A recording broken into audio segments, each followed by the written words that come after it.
My name's Darwin Brown. Come on in.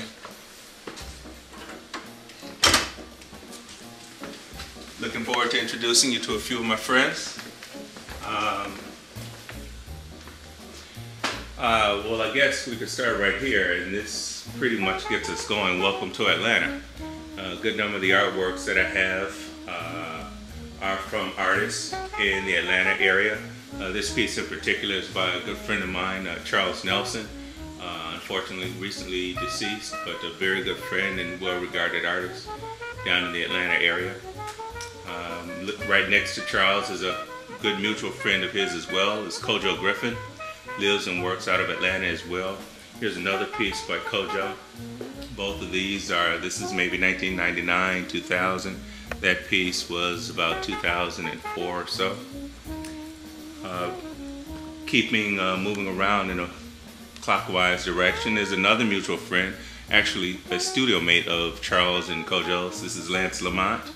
You'll see over here two more Lance Lamont pieces. Another kind of work in progress that was done by Kojo a few years ago.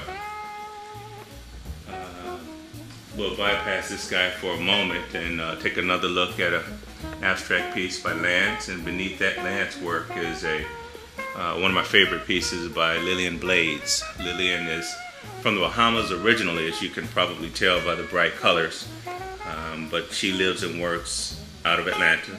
This is from a series that she did called Patterns and Sources. I believe that was done around 2006 or so. Easily one of my favorite pieces. But pointing back to this figurative piece again, this is Donald Odita, well-regarded artist. I think he's teaching down in Florida, if I'm not mistaken now. He's known more so for geometric abstract pieces. This is an unusual figurative piece, work on paper that he did. In fact, I ran into him at a fair and he told me that this is one of 10 works that he did while traveling in Africa. He was inspired by a number of the communities and some of the people there. Darwin, thank you for inviting me to your home. Good to see you, man. How long has it been now that you've been collecting? I bought my first piece consciously in 2002. So roughly 8 years? Yeah, about 8 years. 8 years. How many pieces now do you have in your collection, roughly? I have no idea. If you include works on paper, probably a couple hundred. A couple hundred. Wow. In 8 years, that's very impressive.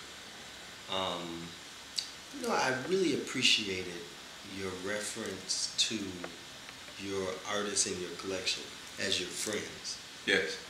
Can you talk to me more about your approach in terms of when you're thinking about collecting a new work of art? Sure.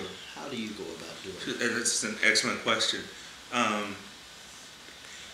It took me a while before I would embrace the term collector because I didn't envision myself to be a collector. I found a few artworks that I liked and said, okay, if I were to spend money on paint and canvas, I like that, I like that, and it just happened to be by the same artist. In fact, Lance Lamont was one of the first guys that I consciously went out and bought original work from, and I was introduced to him by a dealer in Atlanta, and through that dealer and another dealer, I got a chance to meet Lance personally. So after buying the work and having to spend hard-earned money for it, I realized that it's more than a notion to just buy artwork. So having an investment background, I recognized the value of understanding the market in which things are sold. So art is not like any other commodity. It's got a lot of other intangible aspects to it, as you know probably better than most. So what I found was some intellectual stimulation in contemplating of all the different works that I see that I love, which one do I get? So looking at the economic aspect of it was intellectually exciting and stimulating, much like investing. But more relevantly was the personal connection with what I saw in the work and then what I felt about the person that created the work. What percentage of artists of the African diaspora would you say your collection is? 95%. 95, okay. And do you find yourself attracted, or does your a better question would be, is your collection a local collection, or is it a national? What percentage of artists are from the South, the Midwest, East, West Coast, international? Is that something you've thought about? I've definitely thought about it, and I think the reality of it isn't necessarily indicative of a conscious effort on my part. It's just reflective of kind of the path that I've traveled.